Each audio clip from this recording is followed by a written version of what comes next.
გრიგოლ ლილუაშვილის შიდა პატიმრობაში ხავს ივანიშვილს, აკრძალული აქვს საჯარო სივრცეში გამოჩენა და ქვეყნიდან გასვლა, წერს სოციალურ ქსელში ლევან ხაბეიშვილი.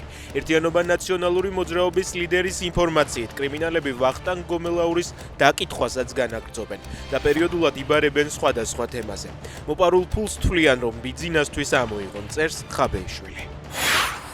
კობახიძემ განათლების მინისტრად გივი მიქანაძე წარადგინა. ყოფილმა მინისტრმა ალექსანდრე წულაძემ თანამდებობის დატოვების შესახებ ინფორმაცია დღეს სამინისტროს გვერდზე გაავრცელა. მისი თქმით, გადადგომა პირადი გადაწყვეტილება იყო.